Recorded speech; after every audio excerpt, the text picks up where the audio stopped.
Okay, so this is going to be part of the intro video that I'll show in a little bit, but taking the advice of Daniel Batal, you can see the video playing in the top left corner. His tutorial is how to make a spinning logo like a coin. Now, I took this tutorial and I put a little bit of a spin on it, so to speak. Rather than making it a spinning logo, I made it a rolling logo like a wheel. I closed that due to copyright restrictions, and actually, if you follow Daniel Batal at all, he did post something recently stating that people were stealing his content, and I don't want to be one of those people. So I just wanted to show it briefly, and that's it. And I'll also link it in the description, so you can go watch it yourself. Now, the reason I'm showing this is completely different. I already did the spinning logo like the wheel. The reason I'm showing the Fusion page is because I'm doing something else a little bit different. I'm making what my father and I are dubbing a separator line, because of the way that the intro is set up with all the different video clips. We need something to separate all the different clips, because otherwise it just looks like one big mishmash of videos. So I followed the tutorial of another person who does a lot of DaVinci tutorials, Creator Sargeant Julian Woldan. It's quite the mouthful, but again, you can see the video playing in the top left corner here. This is the tutorial that I followed. Again, I'm only going to show a brief clip. I'll put the link for that in the description as well, if that's something you're interested in trying out. Let's see if I can remember how I did this, because I don't have the video playing. I closed it. So to do this, first we need a background. So I think that was Shift Spacebar, yep. And we're just going to type in background, add that, connect the nodes. Ta-da! Now you have a background. Now, you can make this whatever color you want. You can turn the alpha down, make it completely transparent. You can mess with the red, green, blue to make it different colors. I'm also going to add another node for shape. So again, Shift Spacebar. I'm going to search rectangle. This is going to end up being a mask. Oh, add. There we go. Add that to your background. And now your background is whatever color you so choose. I'm going to change the color of my background really quick. I'm going to make this orange just because that's the color my father and I have been using for his videos. And then from here, if you have the rectangle node selected, you can change the width, the height, the corner radius, so you can make it more rounded, more like a pill shape. And then you can change the angle or the rotation. So I'll just set that all back to 0. And then you can soften the edge if you so desire. You can give it a border. And then all the filters. I'm not going to pretend to know all the filters, but you do have different options for filters. And then level is just the transparency.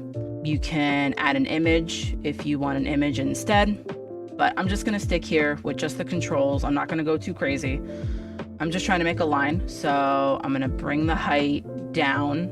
I want it fairly thin. I don't want it too thick. And I want it, if it goes off the edge of the screen, that's not the end of the world to me. So I'm going to make this a bit wider. It looks like, okay, the highest you can go is up to 1.0, which is fine. That's plenty. And I'm going to soften the edges just a little bit. I'm going to mess with these filters a little bit just to see what they do. Multi-box, Gaussian, fast Gaussian. Okay. Yeah. So I don't know. To me, I'm no photo editor. I don't know all these different filters. So I'm just going to leave it at fast Gaussian.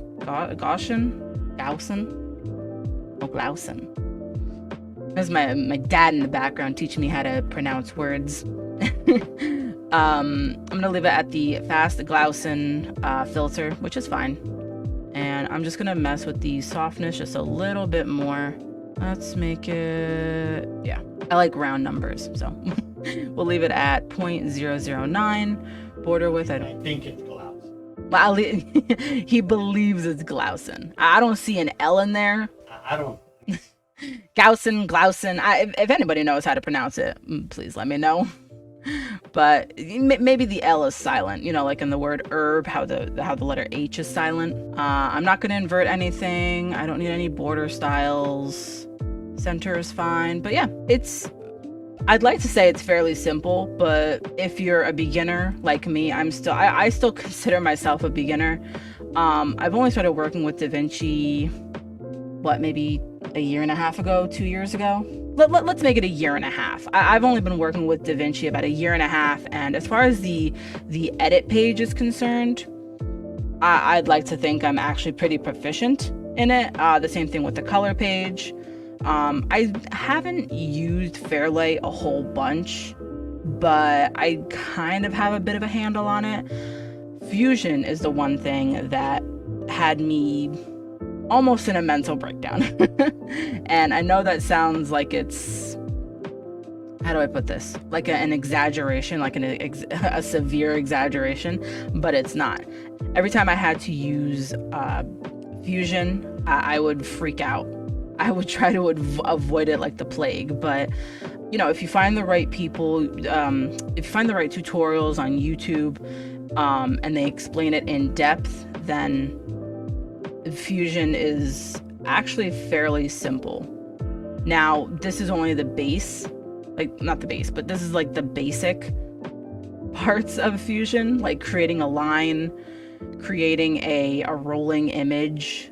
It's still something I couldn't have done without some sort of a tutorial. So in a way, I'm kind of saying thank you to the people whose tutorials I've followed, who have made it very simple, because without them I wouldn't even be making this video right now to tell you what I'm doing.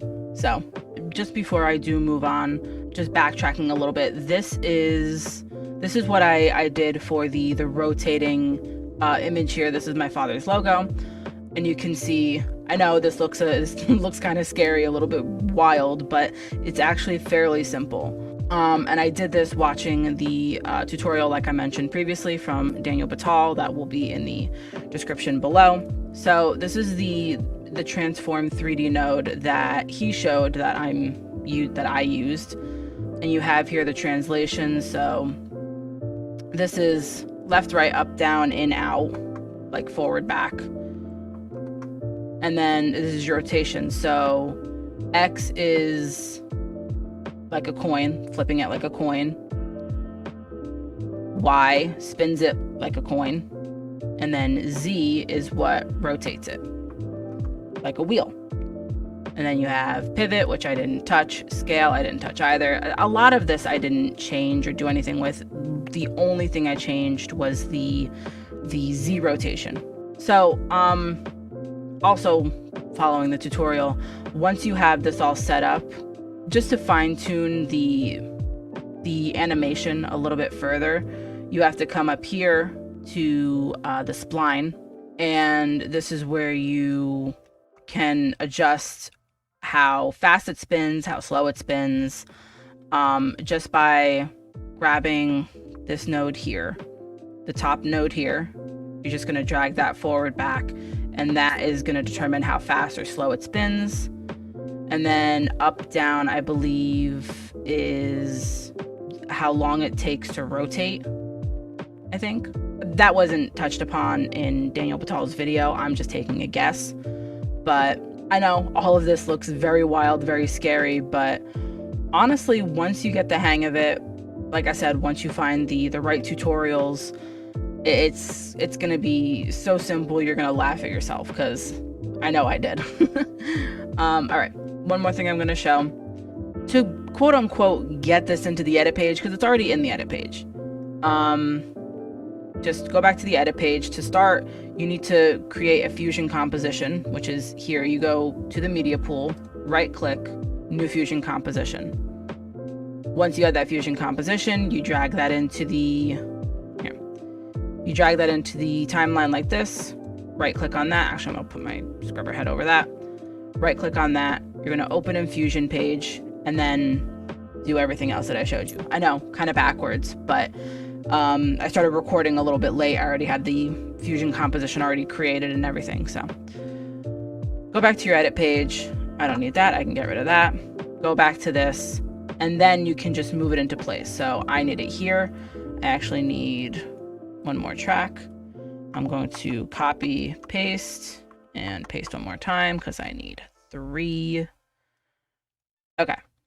So now I have 3 lines right in the middle of the page.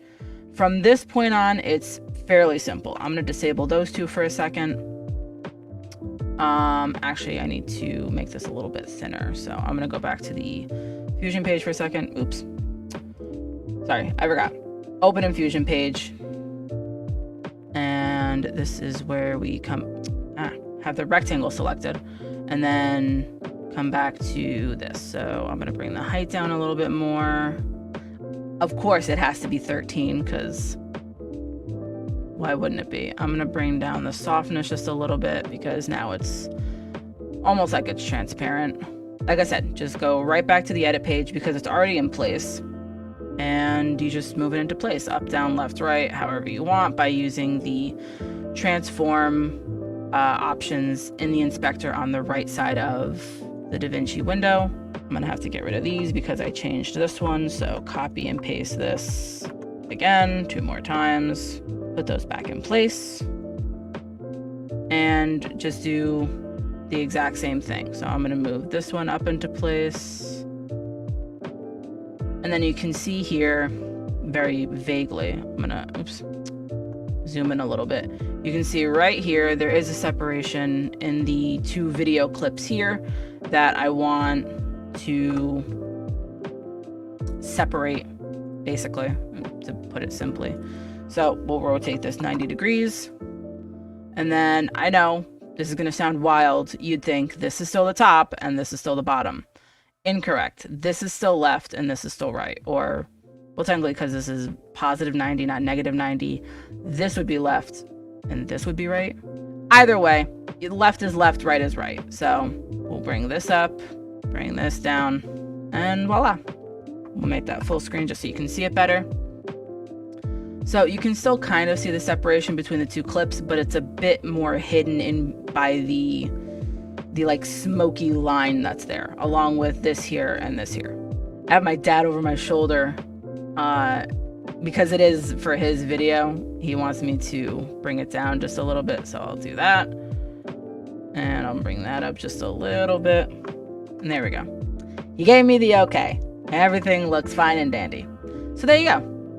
And then from here, if you want to get a little bit more fancy, you want to animate the lines coming in, you can do that by just using some keyframes. But I'm not going to do that. That's not what he wants. So there you have it. And I'll play it from here. We also have some game music, some game sound, and some royalty-free music here that will also be in the link of the description because it's being played here. But we'll play this in its entirety. I will make it full screen and I'll shut up for, I don't know, 9 seconds.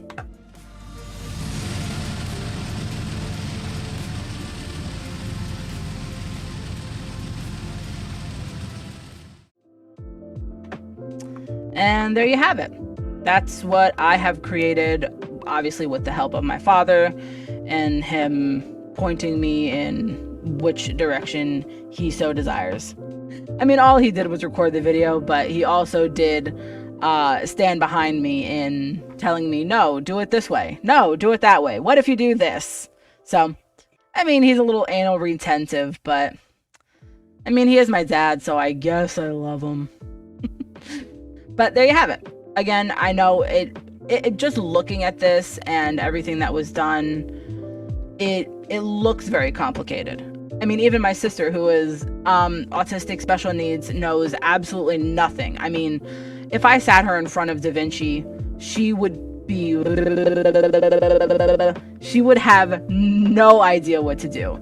And even I even started with CapCut when I started editing, and even I didn't know what to do at that point because it was my first time editing a video. It was my first time using any kind of editing software.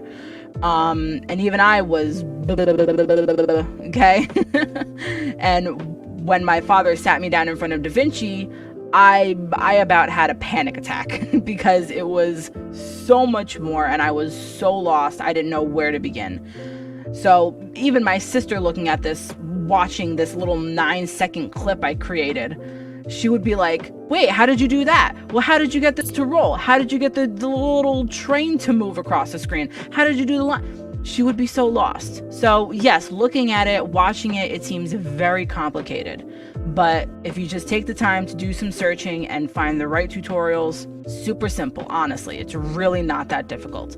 So that's the end of this. I'm not going to drag this on too long. It doesn't need to be an hour long, but this is what I created with the help of my father in recording everything, but also just having him as like a wall to bounce ideas off of was very helpful indeed. But I will allow you all to be the judge to let me know what you think.